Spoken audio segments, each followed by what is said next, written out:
Supreme court लोकशाही की रक्षा करो, 100% वीवीपैट की काउंटिंग हो, 100% वीवीपैट की काउंटिंग हो। लेकिन वोट देने का जो 5 साल में एक बार आता है, वोट देने का सबसे बड़ा अधिकार है और उसको सुप्रीम कोर्ट को सारे काम छोड़ के उस पे लगना चाहिए। उस पे एक बेंच, जैसे मलिक साहब ने कहा, एक बेंच बनना चाहिए। अगर सुप्रीम कोर्ट देश के लोगों के फंडामेंटल राइट बचाने में विफल होता है या कमजोर पड़ता है तो देश के लोग हाई कोर्ट और सुप्रीम कोर्ट, खास तौर पे कॉन्स्टिट्यूशनल बेंच या कोर्टों के जजों का इस्तीफा भी मांगेगा और मांगने पे मजबूर होगा और उनके इम्पीचमेंट के लिए भी नारे लगाएगा और मांग करेगा। देश की सच्चाई सच छुपने नहीं देंगे। तो सुप्रीम कोर्ट भी इस देश में बच नहीं पाएगा। लोकतंत्र में जनता का विश्वास लेना जरूरी है और जो मौके की सरकारें हैं जो हेरा फेरी करती हैं, ये इसलिए सारा स्ट्रक्चर बनाया गया है कि लोगों के अधिकार वो छीनते हैं और सबसे बड़ा अधिकार जो है वो लोकतंत्र का है। अगर लोकतंत्र बचेगा तो सुप्रीम कोर्ट बचेगा, अगर लोकतंत्र नहीं, यहाँ पे कुछ नहीं बचेगा। तो इसकी जिम्मेवारी जो आज मौके पे इंस्टीट्यूशन बैठे हुए हैं, जो संस्थाएं काम करी, ये सारी उसकी जिम्मेवारी होगी। अगर लोगों का जो अगर क्रोध होगा, लोगों का गुस्सा होगा, तो वो सबके खिलाफ होगा, एक के खिलाफ नहीं होगा। ये संस्थाएं इसलिए बनाई गई है ताकि लोकतंत्र में बचाने के लिए लोगों का अधिकार बचाए रखें। और लोकतंत्र में सबसे बड़ा अधिकार जो है, इससे बड़ा जरूरी और कोई काम नहीं है। बाद में डिसाइड हो सकते हैं, लेकिन वोट देने का जो 5 साल में एक बार आता है, वोट देने का सबसे बड़ा अधिकार है और उसको सुप्रीम कोर्ट को सारे काम छोड़ के उस पे लगना चाहिए। उस पे एक बेंच, जैसे मलिक साहब ने कहा, एक बेंच बनना चाहिए। एक इम्पोर्टेंट मैं आपको बात बताना चाहता हूँ। एलन मस्क जो ट्विटर का मालिक है, बहुत बड़ा बिजनेसमैन है, उसने एक आध दिन पहले डिमांड की है कि ब्राज़ील के सुप्रीम कोर्ट के जज को या तो इस्तीफा देना चाहिए या उसका इम्पीचमेंट करना चाहिए, क्योंकि वो लोगों के अधिकारों का हनन कर रहे हैं या इस तरह का आदेश दे रहे हैं जो संविधान के खिलाफ है, लोगों के अधिकारों के खिलाफ है। इसी तरह से भारत के लोग भी, देश की जनता असली सुप्रीम कोर्ट से भी बड़ी कोर्ट है आज के दिन और सदा लगातार।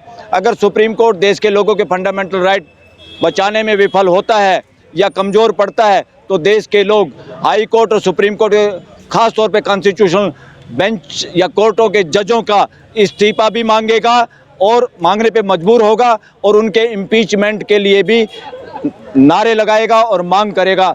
हम चाहते हैं ऐसी सिचुएशन देश में ना हो कि देश के सुप्रीम कोर्ट और हाई कोर्ट के जजों को से इस्तीफा देश मांगने लगे या उनके इम्पीचमेंट की बात करे। उससे पहले देश के लोगों के फंडामेंटल राइट की सुरक्षा की जाए।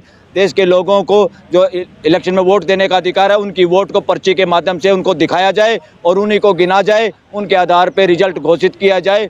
अदरवाइज ये देश सुप्रीम कोर्ट और हाई कोर्ट के जजों का, जो लोग संविधान को बचाने में विफल होंगे, उनका इस्तीफा भी मांगेगा और इम्पीचमेंट करने की मांग भी करेगा फ्यूचर में। इसलिए ऐसी स्थिति देश में ना आए, इसलिए हम ये रिक्वेस्ट करते हैं चीफ जस्टिस से कि देश के लोगों के फंडामेंटल राइट की तुरंत सुरक्षा करें। आपसे बहुत उम्मीद है देश को। अगर सुप्रीम कोर्ट इस पे जो है सुनवाई नहीं करती है तो क्या लगता है देश की जनता का भरोसा उठ जाएगा? बिल्कुल, अगर इस पे सुनवाई नहीं करती है तो ये पता चल जाएगा सुप्रीम कोर्ट प्रेशर में है सरकार की और महा इमरजेंसी है, या कोई खास जज सुप्रीम सरकार के दबाव में है, या वो जज ऑफ इंडिया होने की बजाय, जज ऑफ सुप्रीम कोर्ट होने की बजाय वो जज ऑफ किसी पॉलिटिकल पार्टी या किसी खास आदमी के जज होने का अगर आभास होगा तो ये देश के लिए बहुत दयनीय स्थिति होगी। हम चाहते हैं ऐसी स्थिति देश में पैदा ना हो।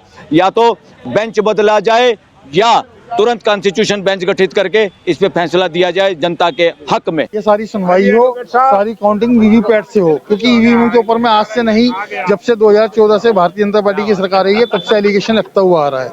तो हम मानिए सुप्रीम कोर्ट के अनुसार सिर्फ अपनी आस्था रखते हुए और विश्वास रखते हुए सिर्फ उनसे यही डिमांड कर रहे हैं, इसके अलावा और कुछ नहीं करते। लेकिन चुनाव में अब कोई ज्यादा वक्त नहीं रह गया। जी जनाब, तो हम सुप्रीम कोर्ट से यही तो जनाब चाहते हैं कि आप सुनवाई करें, सुबह शाम सुनवाई करें।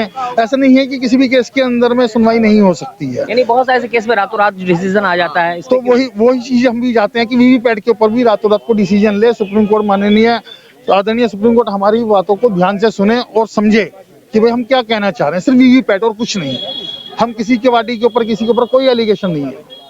ये क्या लगता है कि मांगों को लेकर? हाँ देखिए भाई साहब, हमें आज़ादी के लिए कम से कम, कोई बोलता है 4000 साल हुए, खुद मोहन भागवत बोलता है कि हमने आपका मनुस्मृति बना के शोषण किया और संविधान हमें कई लोगों ने, संतों लोगों ने अपने प्राणों की आहुति दी, कई समाज सुधारकों ने दी, और हमारे SC ST OBC माइनॉरिटी लोगों ने जो अनपढ़ थे उन्होंने स्वाभिमान के लिए देखिए अपनी जान कुर्बान कर दी। लेकिन आज ऐसी नौबत आ गई है भाई साहब कि ये देखिए, ये खुद बोल रहे कि CC NRC करेंगे, हम लोग पाकिस्तान से जो हिंदू लोग हैं उनको लाएंगे, श्रीलंका से लाएंगे और बांग्लादेश से लाएंगे। अभी इन्होंने प्रूव करके दिया है हम इनके दुश्मन है 3% लोगों के, और इन्होंने देखो एजुकेशन भी खत्म कर दिया, नौकरी खत्म कर दी, और जो UVM में है वो मनुस्मृति है, मैं कई वीडियो में प्रूव करके दिया है। तो मैं इनको पूछना चाहता हूँ, वर्ल्ड के अंदर में कोई ऐसा कंट्री है जो 3% लोग 90% राज करेंगे? आज 5000 साल हो गया। देखिए निग्रो लोगों को लेबर करके लेके आए अमेरिका, लेकिन देखिए ओबामा साहब जो ब्लैक है उनको भी प्रेसिडेंट बनाया। उनमें इंसानियत है। मैं तो कहता हूँ इंसान ने, इनको राक्षस भी नहीं कहता हूँ मैं। अभी अपने को नेक्स्ट जनरेशन के लिए देखिए, हमारे अनपढ़ लोगों ने अगले पीढ़ी के लिए जो किया उसके बदौलत आज हम यहाँ पे, अभी हम लोगों को देखिए आपने देखा कि यहाँ पे जो है ban EVM save India 100% VVPAT पर्ची की काउंटिंग होनी चाहिए, जिसको लेकर के यहाँ पे जितने भी वकील हैं और बहुत सारे मंत्री भी हैं, पूर्व मंत्री राज्यपाल गौतम भी यहाँ पर मौजूद है, वो अपनी मांगों को लेकर यहाँ पे विरोध प्रदर्शन कर रहे हैं, क्योंकि आज जो है सुप्रीम कोर्ट में याचिका दायर होनी है, उसको लेकर के हम बात करेंगे। और भी लोग हैं, आप देख सकते हैं यहाँ पर लगातार हम आपको ये खबरें दिखाने की कोशिश कर रहे हैं। तब तक के लिए हमारे चैनल पर बने रहें, फिर मिलेंगे एक नई अपडेट के साथ। तब तक नमस्कार, जय हिंद, जय भारत।